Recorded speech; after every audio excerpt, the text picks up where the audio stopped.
Bonjour à tous et bienvenue sur ma chaîne YouTube. J'espère que vous allez bien, j'espère que vous avez passé une très bonne journée. Pour ceux qui ne sont pas encore abonnés, abonnez-vous, c'est gratuit, il n'y a rien à faire les gars. N'attendez pas que ça soit payant, ok? Alors, aujourd'hui, petite vidéo sur Adé Laurent. Apparemment, la ministre, pardon, ça sera coupé au montage, non, je rigole. La ministre de l'égalité entre l'homme et la femme s'est penché sur le cas Adé Laurent. Pour certains, vous pouvez le trouver problématique sur les réseaux, qu'il apporte de la, on va dire, de la pornographie sur les réseaux, excusez-moi du mot, qu'il apporte tout ça. Mais de vous à moi, il n'y a pas plus important sur les réseaux. Dans toutes les personnes, je ne suis pas en train de le défendre en soi, je ne le connais pas. Dans toutes les personnes qui sont sur les réseaux, c'est que lui, son contenu qu'on voit problématique. Même s'il est, hein, en soi, il est vraiment réel. Il est réel. Parce que j'ai déjà vu des vidéos de lui où, il n'y a pas longtemps, où il est parti en boîte de nuit, où une meuf a fait une fée devant tout le monde, devant un public assez jeune. Maintenant, la vraie question, c'est que font les parents derrière tout ça? Il n'est pas seul. Que font les parents derrière tout ça? Parce que c'est bien beau de vouloir accuser une seule personne, mais que font les parents? Et d'autre part, de toute façon, je mettrai plusieurs vidéos. Que fait vraiment la ministre avec des meufs qui montrent que des contenus pour adultes? Ou en tout cas, sur leur page TikTok, qui montrent des habits où elles n'ont pas de sous-vêtements, elles montrent l'arrêt ou la fente de leur sexe féminin pour qu'on achète leur contenu pour adultes. Mais il n'y a personne qui dit ça. Tu mets une vidéo où tu es torse nu, l'application va te dire que tu enfreins les règles. Mais une meuf qui va en leggings bizarres où il n'y a pas de sous-vêtements, où on voit vraiment littéralement sa fente, ça passe. Ça passe. J'ai même vu, il y a des trucs qui sont cachés sous des filtres. Il y avait le filtre de la pizza. Bon, là, je m'égare un peu pour les pédos, on va dire. Et il y avait aussi un délire où il y a un TikTok dans un TikTok. Je sais pas comment dire ça, mais c'est comme s'il y avait un sous-menu dans TikTok où il y avait des images vraiment beaucoup plus hardcore, je vais dire, niveau nudisme, niveau nudité. Et ça, on dit rien. Bon, voilà, je vais vous mettre 2 ou 3 vidéos. Après, vous allez donner votre avis et de ce que vous en pensez. Veut en finir avec Adé Laurent. Et comment vont-ils faire? Visiblement, c'est pour sauver les jeunes. Ils veulent retirer son contenu des réseaux sociaux, enfin surtout de TikTok. Voilà l'information qui vient de tomber. Avant que je te raconte, je t'invite à la partager de suite, parce que Pupus, c'est bientôt fini. Le gouvernement a saisi TikTok pour faire retirer les contenus de l'influenceur Adé Laurent, devenu acteur pornographique. Et vous savez de quoi il l'accuse? Il l'accuse de véhiculer une vision déformée. Une vision déformée et toxique de la sexualité ou la domination. Et la violence prenant le pas sur le consentement, notamment pour protéger les mineurs. Parce que c'est vrai que son audience est très présente chez les mineurs. Ok, je veux bien l'entendre, mais est-ce que c'est le rôle de l'État, ça? Est-ce que c'est pas la plateforme de le calmer, de lui envoyer des messages, lui dire calme-toi, ne parle pas de ci ou de ça? Ou tout simplement peut-être mettre un logo interdit au moins de 18 ou au moins de 16, je ne sais pas. Pour avertir les jeunes que si tu viens sur son contenu, c'est un petit peu limite. Borderline. Et là, si l'État s'en mêle, ça veut dire qu'ils vont se mêler de beaucoup de choses, ils vont contrôler beaucoup de choses. La question se pose. Vous en pensez quoi? Dites-le moi dans les commentaires. Si vous n'êtes pas d'accord, mettez Pupus dans les commentaires. Si vous êtes pour, mettez vive l'État. Non, je plaisante, mettez, je sais pas, si vous êtes pour, pour. Bref, oublie pas. Il y a d'autres chats à fouetter. Pour moi, c'est un bouc émissaire. Et comme je vous ai dit tout à l'heure en prélude, si vous avez bien entendu, je ne le défends pas, j'ai aucun intérêt à le faire, je ne le connais pas. Mais il y a beaucoup de choses à faire sur cette application que s'attaquer à une seule personne. Et disons les termes. Il n'aurait pas cette couleur de peau là, on aurait dit, on l'interdit parce qu'il est noir, parce qu'il... En gros, pour un racisme. Moi-même, je suis noir, vous le voyez. Mais pour une fois, je me dis qu'il a la bonne couleur de peau parce que s'il était noir, on aurait dit, tout le monde serait insurgé pour dire, c'est parce qu'il est noir. Disons les termes. Il fallait trouver un bouc émissaire. Et c'est lui. Et comme je vous ai dit, je ne dis pas que ce qu'il fait à côté, c'est pas une dinguerie en soi. Mais dans ce cas-là, comme il a dit, l'application n'a qu'à eux-mêmes se charger de lui. Mais une ministre qui laisse ce qu'elle fait à côté, ce qu'elle doit faire à côté, pour juger que ça, c'est plus grave. Ah là là, si elle n'est pas misante, c'est quoi alors? De partager et de t'abonner si c'est pas encore fait, pour ne pas louper la prochaine info. La discrimination et la violence prennent le pas sur le respect et le consentement. Vous en pensez quoi, vous? Prison, c'est là où tu devrais être. Tu fais des lives où tu dis que tu vas retirer des vêtements. Prison, tu fais la promotion de ton contenu privé. Prison, tu dis que c'est ok de faire ce genre de truc. Prison. Car sur TikTok, il y a des enfants et c'est censé être puni par la loi de faire la promotion de ce genre de contenu. À cause de l'image que ça renvoie de la femme, qui pense sérieusement qu'une petite fille à 8 ans disait qu'elle voulait être princesse avec option Blanche-Neige et les 7 mains. Et que va penser une adolescente si elle sait que son influenceuse préférée s'est déshabillée pour de l'argent? Bah elle a réussi, si elle l'a fait ce n'est pas si grave que ça, alors moi aussi je peux le faire. C'est un mensonge de dire que c'est valorisant et émancipateur et les personnes qui disent ça veulent juste en profiter sous couvert de la libération. Mais on essaie de leur faire croire que c'est positif. Il n'y a aucune étude qui dira qu'il y a un côté positif et pour les femmes et pour les hommes. Ce genre de contenu a pour effet de déformer la perception des relations et d'objectifier les femmes. Le résultat est une augmentation des risques d'agression S. Et toute personne, homme comme femme, qui participe à cela est juste problématique.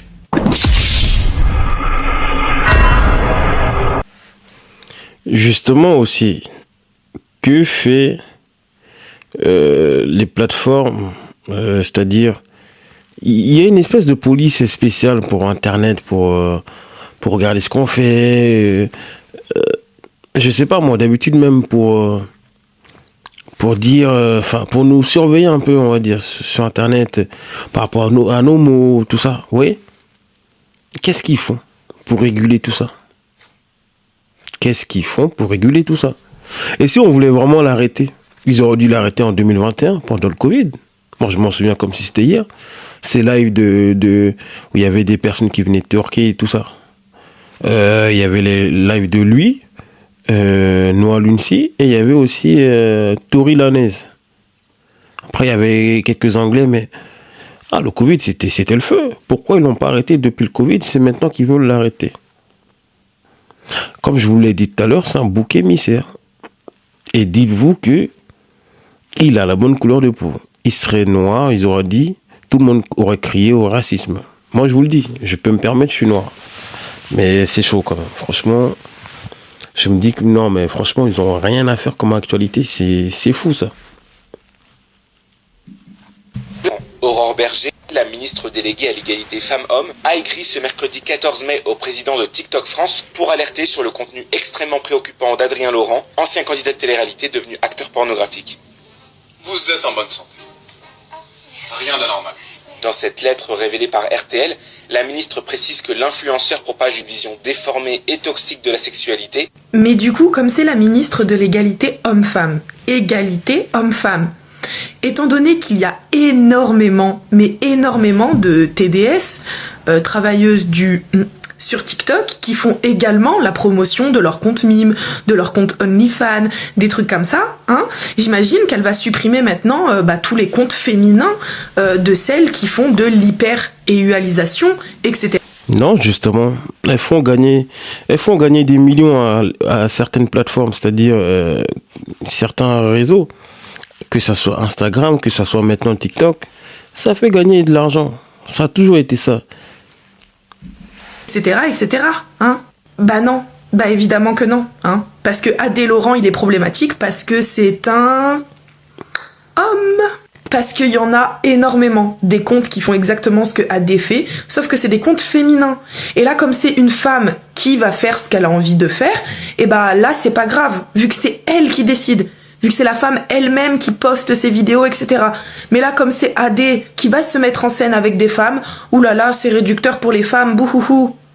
Donc, je ne dis pas que Adé Laurent doit rester sur cette plateforme. Je dis juste que, en tant que ministre de l'égalité homme-femme, j'espère qu'elle va faire pareil avec les comptes féminins.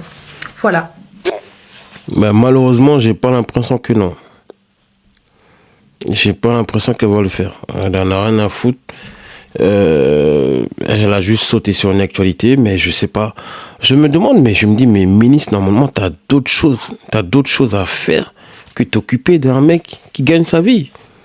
Certes, pas convenablement pour certains, Oui, ces lives peuvent être problématiques.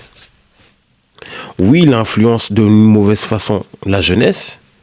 Mais moi, je vous demande depuis tout à l'heure, où sont les parents? Où sont les parents et pourquoi les plateformes, c'est-à-dire les réseaux sociaux, le laissent faire avant qu'on en arrive là? C'est comme s'ils ont vu le problème depuis et ils ont laissé faire.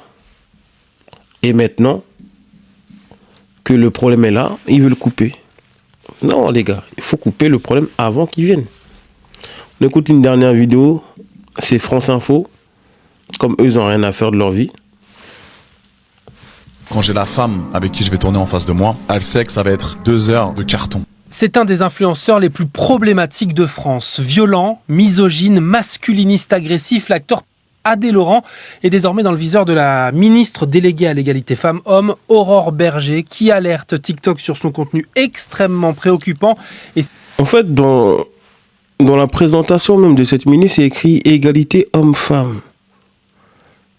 Le mot égalité, ça veut dire que tu annonces cette mesure comme si c'était un truc phare pour la France.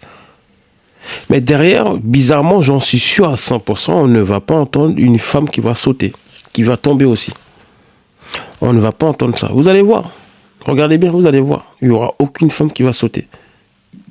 Et sa vision toxique de la... La meuf, quand elle finit un tournage, elle se dit « il m'a déboîté ». Et là où c'est peut-être encore plus inquiétant, c'est qu'Adé Laurent... Il a compris les codes des réseaux sociaux. Il faut des mots percutants, il faut des mots pour choquer. Qu'est-ce qu'on a à redire de ça? Il connaît son métier, il en parle. Je sais pas, il y a plein de contenus qui dérangent. Pourquoi lui? Laurent, qui est par ailleurs accusé en Australie, a percé grâce à cette image de dominateur au discours ultra trash, lui qui venait jusqu'ici d'une mauvaise télé-réalité, fait maintenant sur des sites pour adultes et aussi du contenu plus habillé et encore, en tout cas, tout aussi violent pour ses 1,8 million d'abonnés sur TikTok. Un public toujours plus jeune, rappelle la ministre, un public toujours plus exposé à une culture de l'hypersexualisation et de la soumission des femmes. Quand on voit ce genre de dérive, on imagine bien pourquoi le gouvernement veut interdire les réseaux aux moins de 15 ans. Ouais, bon, en tout cas, bon, France TV est toujours fidèle à eux-mêmes, jamais impartial. Ils rentrent, voilà, eux, leur sujet, c'est ça, en fait. Bon, après, bon, c'est le service public, c'est normal. Mais toujours dans le même truc, les incels, les masculinistes, tout ça. En fait, il faut toujours taper sur les mêmes. Je ne vois pas, ou en tout cas, dites-moi en commentaire, je n'ai jamais vu de documentaire sur les misandres. Sur les extrêmes féministes, il n'y a pas. Ça les arrange pas. Donc, comme je vous disais, Adé Laurent, moi, je le connais pas de près. Je le connais de loin sur les réseaux sociaux. Je n'ai aucune chose à gagner en vrai en le défendant. J'en ai rien à foutre. Il fait sa vie. Mais juste, allez-y jusqu'au bout. Comme mademoiselle Je sais tout a dit. Allez-y jusqu'au bout. Faites tomber des femmes aussi. Parce que c'est bien beau, mais faites tomber des femmes. Et changez la couleur de peau d'Adé Laurent. Je vous promets que bizarrement, ça aurait fait beaucoup plus de bruit que ça. On aurait crié au racisme. Alors que je suis noir. Mais je vous promets que ça serait ça. Alors que quand un contenu dérange, ou quand une personne influence mal, il faut le dire. Mais je trouve qu'on l'a laissé depuis longtemps pour le faire tomber maintenant. Enfin bref, dites-moi ce que vous en pensez de cette histoire-là. Likez, partagez, commentez et abonnez-vous. On s'attrape.